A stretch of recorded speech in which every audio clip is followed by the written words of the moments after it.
everyone, it's Mary with Happy Pine Soap. Welcome back to my channel. Today we're going to actually do 2 recipes instead of just one, and both of them will have only 5 ingredients. Both are fabulous for layers. They set up really fast, and the acceleration on these is both way more than last week's recipe that I showed you with 5 ingredients that's super fluid and stayed fluid. These are going to be the exact opposite of that. So these set up really fast. So that's why I said they're perfect for layered soap. So you don't want to use these recipes for anything too complex because they set up pretty quick. In fact, the first one, I'll grab it here. The first one set up in seconds. And really that's also because of the rose fragrance. So rose is known to accelerate soaps and rapidly. So I'll talk about my experiences with a rose fragrance as well as rice bran. Rice bran oil was used in this one. And the second one, let me grab it here. The second one, I switched up the recipe and I used hyoleic sunflower oil. So much better than rice bran. So this is the winning recipe if I had to go out and say which one I liked better. This one is. It's creamy, it feels great on the skin. I've already done a lather test on both of these and it gave me plenty of time actually to work with while still setting up pretty quick. So this is the clear winner if I had to go out on a limb and if you ask me which one I liked better. So we're going to go over both though, and I will provide you with both of the recipes. So you'll have them. You're welcome to try them out yourself. Feel free to drop me a comment if you try them and let me know what you think of them. And if you haven't subscribed yet, hit that subscribe button because I release soapy content and goodness on a weekly basis. And yeah, let's get started. Okay, this is approximately a 2.5 pound loaf that we'll be making. The total oil weight is 30 ounces, as you can see there up at the top. We have a 6% super fat, which essentially means we're gonna put a little bit of extra oils and fats into this recipe to make it even safer and more gentle on the skin. Our lye concentration is 40%, which is a nice steep water discount, which just means that our soap will harden up a lot quicker and it reduces soda ash. And we also have our fragrance set at 5 to 6% ratio, which is pretty standard for cold process soaps.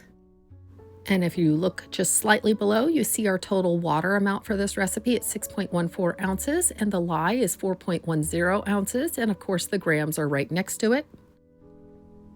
Here are your 5 ingredients. They should be relatively affordable and easy to find. As many of you know, in the soaping community, olive oil has gone through the roof and so has cocoa butter. So this recipe is nice because the ingredients are affordable and easy to find. And this is also a vegan recipe as well for those that might like a recipe without animal products. And you can see the ounces and grams listed out there. All right, now I like to go over the soap bar quality, which is at the bottom of your recipe.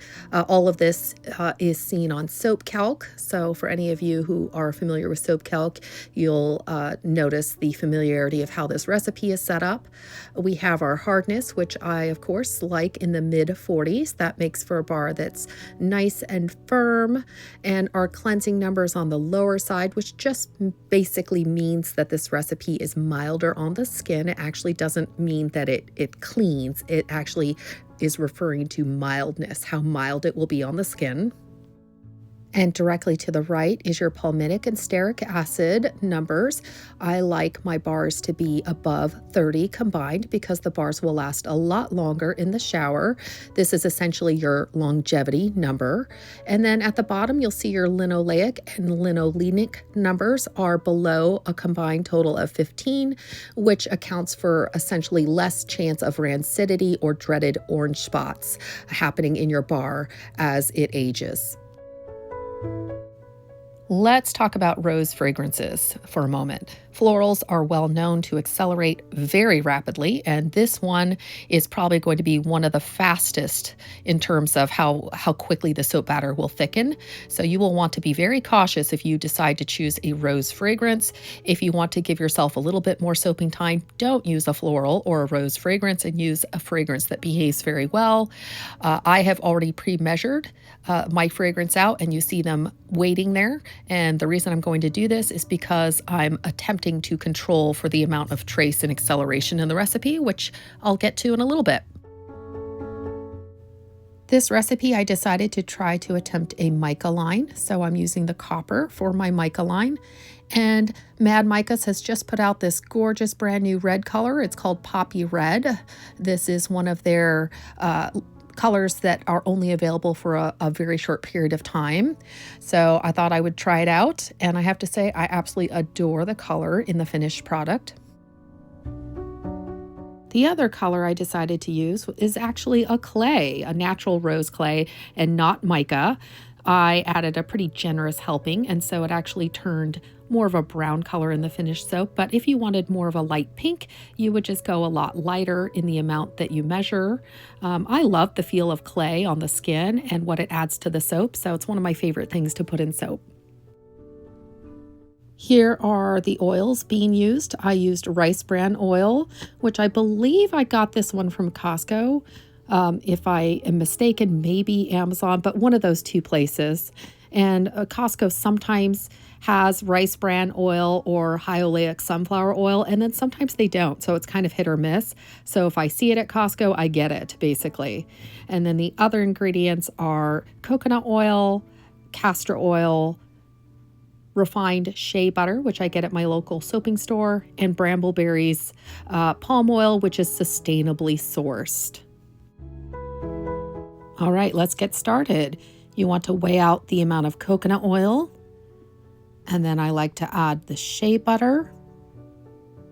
And next you'll add your palm oil, which of course you will have to melt a little bit beforehand before you pour it. And then what I like to do is microwave it slowly for about 30 to 60 seconds each time. Stir it a little bit, check the temperature, put it back in for another 30 to 60 seconds.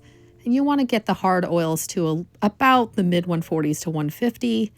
And then you can add your soft oils, which will bring down the oil temperature, which is, I think, a gentle, nice way to do it so that your soft oils don't get overheated.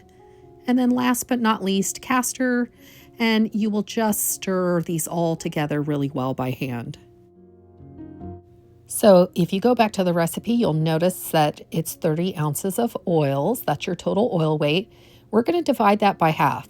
So essentially we have two colors, and we've separated our fragrance also into two exact amounts. So we're splitting the batch to essentially have two mini batches. And the reason for that is because, as I mentioned before, rose really accelerates rapidly, so you're going to want to add the lye absolutely last after you've done everything else beforehand. So that's what you're going to see me do here in just a moment.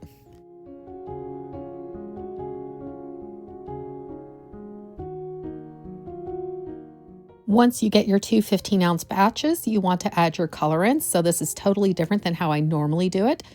Now I'm going to essentially measure out my mica at half a tablespoon, pour it into my warm oils, and you're going to use your stick blender to really make this a nice even color. So this is totally different than how I normally do it. Mini batches are great for layers, and so we just do it slightly differently than how we typically do it to control the trace, basically slow it down majorly. So everything's getting done ahead of time so that once that lye hits the oils and the fragrance, you're ready to pour immediately.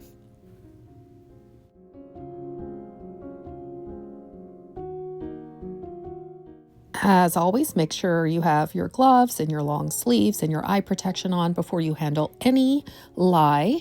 It's very dangerous and you don't want to get burns, and especially with your eyes.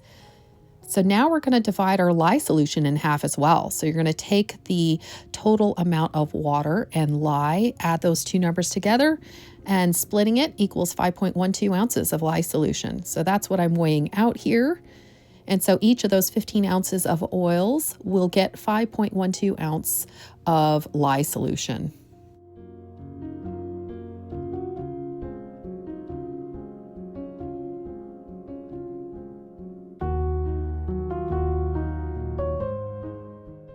So the two mini batches of lye solution are now ready.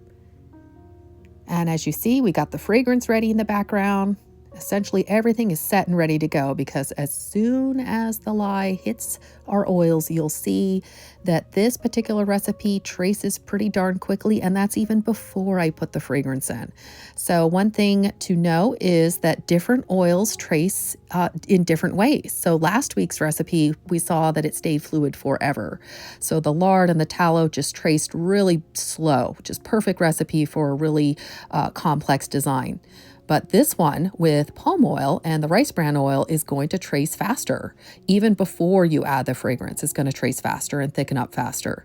So it's a good thing I did these mini batches because once the rose fragrance hit these oils, oh my goodness, it was like a thick pudding, quickly going to mashed potatoes, and then it went to rock hard. And that was all probably within 20 plus seconds. So you need to be moving fast at this point if you're going to get this soap in a mold successfully.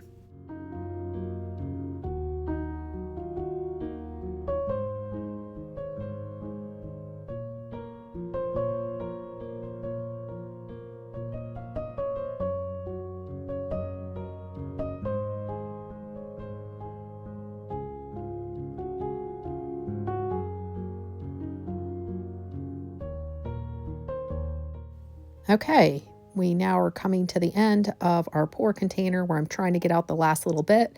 And as you can see, it is pretty much going rock hard already. So I am attempting a mica line here. It would usually work a lot better with a more fluid soap batter, but at this point I thought, well, let's give it a try. And now we're doing the top layer. So the top layer is going to follow much in the same way with testing my temperature. And as you see, it's just a little bit lower than the first batch, but not by too much. We're going to add our lye in and also blend it to a little bit above an emulsion, which is essentially, I did less this time. I only did 6 seconds to try to give me a little bit more working time. That appeared to work a little bit better. I had a little more working time with less blending and lower, just slightly lower temps.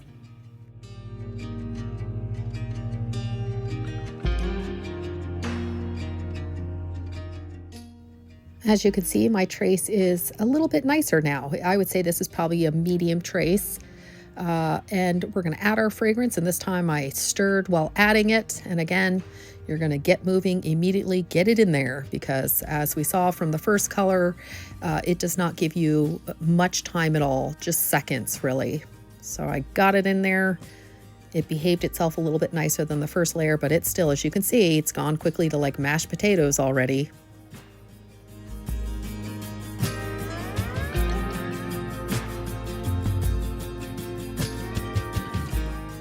There really is not enough time to make a nice soap top here with this particular recipe because of how hard it gets. So I chose to just try to smooth the top down and make it nice and flat.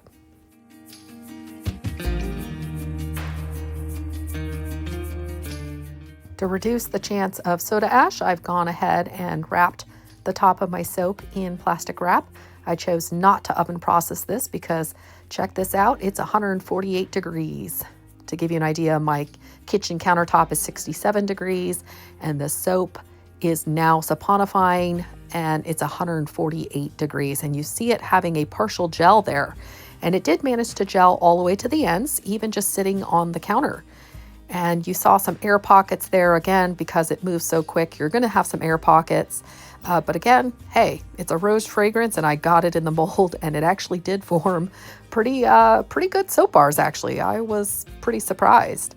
And you can actually see a little bit of the mica line there. Not too terribly noticeable, but it did show up a little bit. So that was kind of cool. You see some of the gelling here, the difference in the brown, it's more noticeable, some of the gel phase, that maybe a partial gel in some of the spots, but you know, it doesn't look too bad at all things considered. And then here I am just beveling the edges. I like the way the bars feel in my hands when the edges have been beveled. And this is just a simple vegetable peeler that I found at IKEA.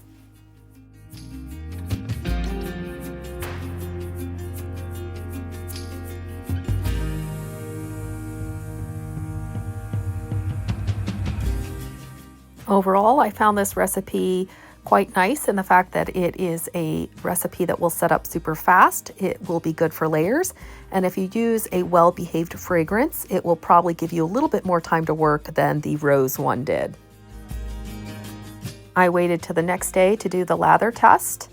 And this soap lathered really quickly and really well. And to keep in mind, this is only 1 day old soap. So this lather is going to improve in the coming weeks as it cures. So very happy with the lather test. Feels great on the skin. Super hard bar. So yeah, I think this is a successful recipe. I'm not really finding any faults with it. So the next recipe, instead of rice bran oil, I used high oleic sunflower oil. It has different properties, and I'll explain more about why it is an even better oil to use than rice bran oil in the coming recipe.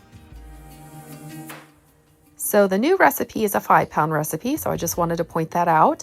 And I replaced the rice bran with sunflower oil, high oleic, and what I wanted to also point out is that I had to up the shea butter significantly in order to stay within my hardness ranges that I wanted, as well as to boost the palmitic and stearic acid numbers a little bit higher. So I had to play with the recipe just a little bit to get it within the soap bar quality that I wanted as well.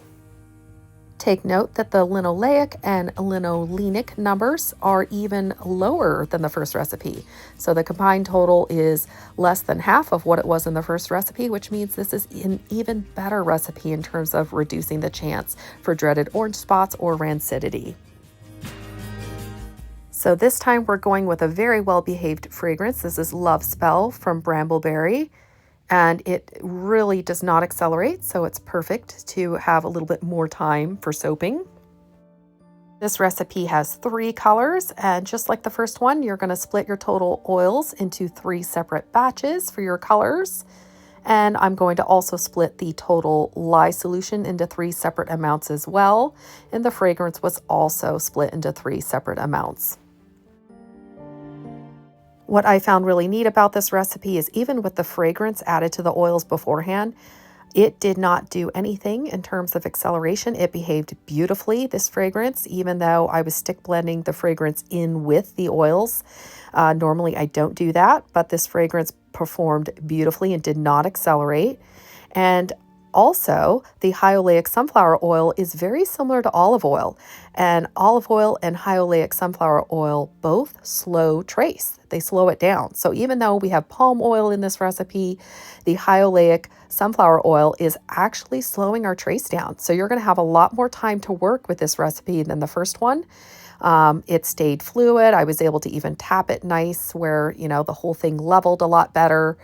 And the mica line was much easier as well, although I will say a special note that I was using activated charcoal here, and I probably used a bit too much in some locations where it just smeared a little bit when I cut the soap. So that's the only thing I would note. You could go even a little bit lighter than I did for the charcoal mica line.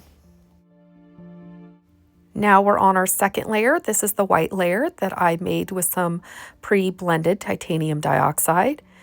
Notice that I'm actually able to stick blend the recipe for a lot longer than the first one as well. So this is 20 seconds. And again, I had to stick blend it for 20 seconds to even get it to a nice light to medium trace that was pourable for this layer. So it is much nicer recipe overall in terms of acceleration and the batter staying fluid.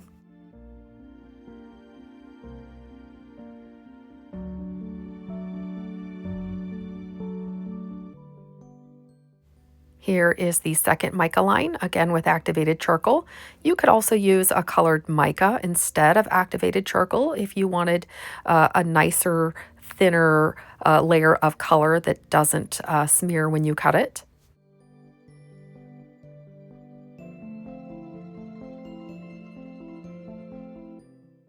Our blue layer, the oils were about 85 and the lye was about 92 degrees. And again, just wonderfully easy to blend and not too much trouble in terms of acceleration.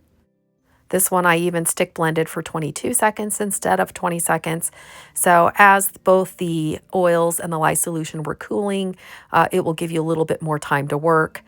So for any new soapers, the temperatures of your lye and your oils is also very important for trace and how fast a batter accelerates. So the lower you soap at in terms of temperatures, the lower the temperatures, the slower the trace. An additional thing that I loved about this particular soap recipe is that I had plenty of time to make a nice soap top. So I did go ahead and texture this top with a spoon. And in fact, it was so fluid still that I even had to kind of scoop it towards the middle because it was running over the top. And I had more than, I would say, a couple of minutes, if not a few minutes of texturing, and it really gave me plenty of time. It wasn't hardening up too much where I wouldn't be able to texture it. So yeah, this recipe I think is a perfect recipe in terms of fluidity plus thick enough to support layers. Just really a wonderful recipe. It might be my new go-to favorite for layered soap designs from now on.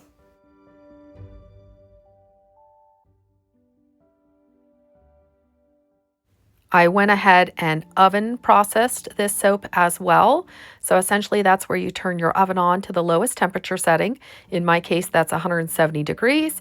You go ahead and put your soap in the oven and make sure to turn the oven off. Then you turn your oven light on to kind of keep the heat in.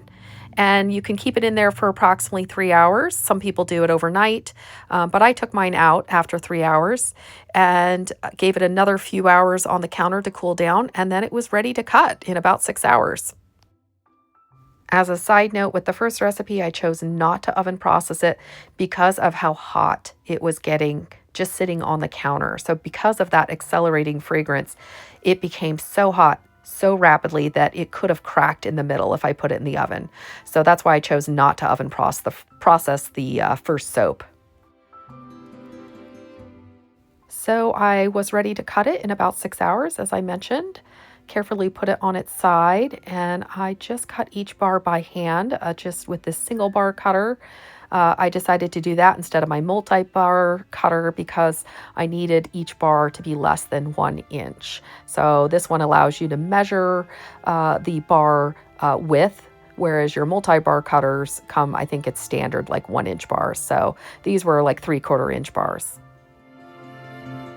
If you are an impatient soaper like me, you'll really appreciate this recipe because you can go from soaping to cutting in about 6 hours. It is that fast because of how hard these bars are. That's one of the reasons I love these recipes that set up really fast, because I love to have finished soap in as fast of a time as possible. Now, last week's recipe, the super fluid one, because again, it was made with slow moving oils like tallow and lard, it took a lot longer to set up. So I could have waited almost 48 hours to cut that recipe as opposed to this one. So that gives you kind of an idea of a difference based on oils that people use and add to their soap recipes. It will make a big difference in terms of trace and how fast recipes set up. I also waited to the next day for the lather test for this one as well. And this also had a very similar lather as the first bar, except I would say more creamy. So it felt more creamy and gentle right away. The lather was not quite as copious as the first one, although it was by no means terrible. It was just more, it felt more creamy. It's kind of hard to describe. More nourishing, kind of more moisturizing perhaps. So that most likely the high oleic sunflower, because it's very similar to olive, it's just going to give a different lather than the rice bran oil. But again, you know, this lather is only going to improve over the next couple of weeks. This is just only 24 hours out, so you can expect it to get even better with time. So that's it. I really hope you appreciated my tutorial here and my 2 different recipes. If you give these a try, do let me know how they turn out. Feel free to drop me a comment. And again, I appreciate all of your support. If you haven't subscribed, feel free to do so. I release soaping content on a regular basis, and I appreciate all of you. Take care and have a wonderful day.